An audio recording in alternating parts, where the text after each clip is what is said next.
One of the most important people in my life is my grandfather. My grandfather, his name is Sonny, and he passed away whenever I had just finished fifth grade. It was the summer of my fifth grade, going into my sixth grade year.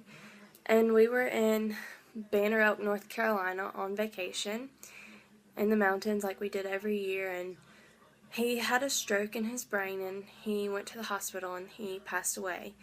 It was on July 7th he passed away. He had a stroke on July 4th. It was very hard on my family because he meant so much to us. We were always around him.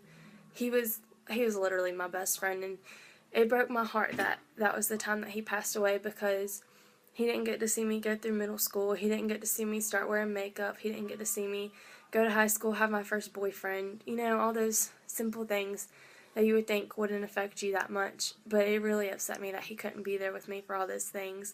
But my grandfather, he was such an inspiration to me. He never met a stranger.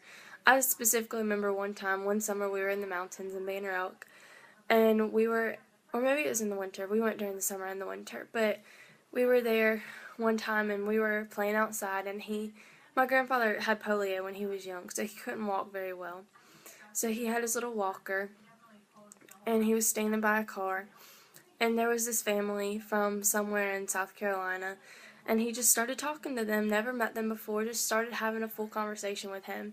And that's just one specific time I remember, but he did it so many times before.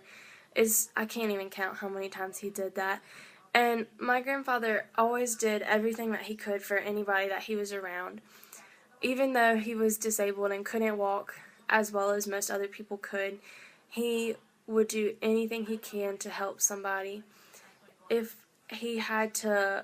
My grandfather had a lot to do with journalism and the newspaper and stuff, and so if he knew of an event that was happening, he would call the local paper and get it mentioned in the paper, and he just was such an inspiration. He made everybody smile.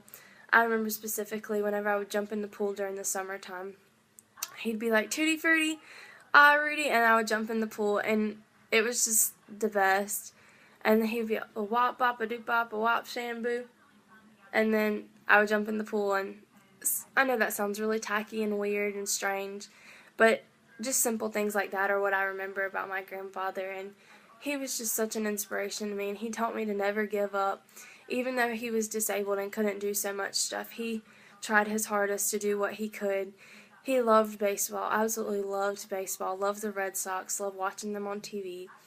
And I remember he would always have me watch the games with him and my brothers, and we would watch the game, and it was just so much fun, and to be able to have that experience with him. And whenever he was passing away, one of the last things that he said to my father was that God was calling him to play a baseball game.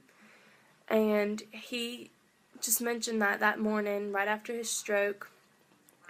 He probably didn't know what he was talking about, but that just is one thing that just tied everything all together. And my grandfather taught me to never give up, and I think that's the best thing that you can teach anybody.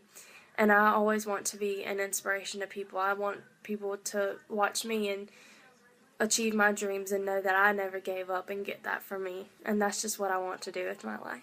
Thank you.